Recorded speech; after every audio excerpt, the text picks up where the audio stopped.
The purpose of introducing our next witness. Thank you, Madam Chairwoman, and I'm pleased to introduce William Myles from Cincinnati, Ohio.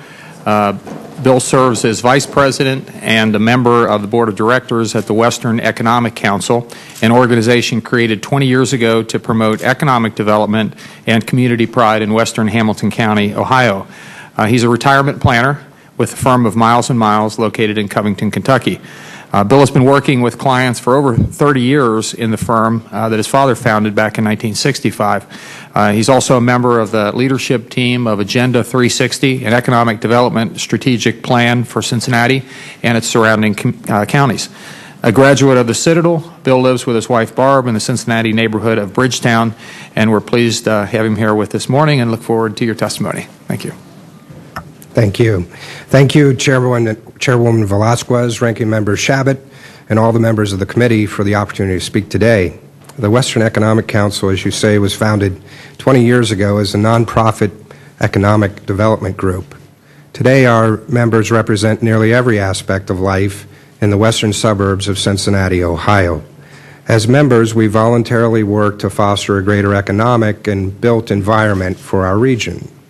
In an effort to prepare for this hearing, I asked our members a number of questions on the subject. Much was revealed after several dozen conversations. Consumer rebates are being used in every imaginable way. Recipients I spoke with are respectively paying bills, buying gasoline, buying a high-definition television, going on a trip, investing in long-term savings, putting the money on the side for a time when they may need it, and everything in between. Who would argue any payments to consumers is not, in itself, positive for the economy? An $1,800 check to a family of four with adjusted gross income of $70,000 is, by any measure, something of a windfall. One of our members shared a report of the International Shopping Centers Trade Group from earlier this year. It reported their tenants were crediting increased sales to the consumer rebates. Last week, this same group reported those sales had leveled off, and it expects a record number of their tenants will go out of business in 2008. The anecdotal conclusion of the great majority of those I canvassed is that consumer rebates are helpful, yet not enough to lift the economy out of a low spot in the business cycle. Rebates may never be reliable at stimulating the economy because they don't guarantee the desired change in behavior. Conversely, tax deductions are inherently reliable. Generally, our members feel a better short and long-term approach is to target benefits to those who have directly invested in the means of production of goods and services.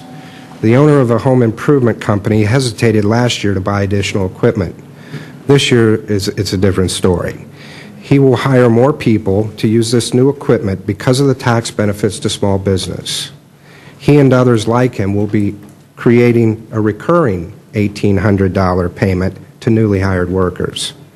If the goal is to assist those suffering through a particular hardship, such as avoiding a home mortgage foreclosure, perhaps specific legislation, minding you, I wrote this a few days ago, will be more efficient than broad one-time consumer rebates as a solution.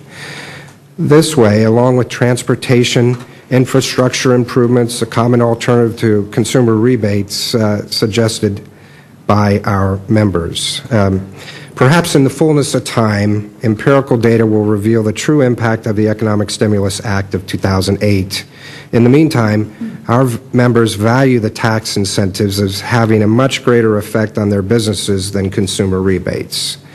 And they very much want you to know that continuing the tax incentives to small businesses is critical fuel for what has become the engine of the American economy. Thank you again on behalf of all our members. Thank you, Mr.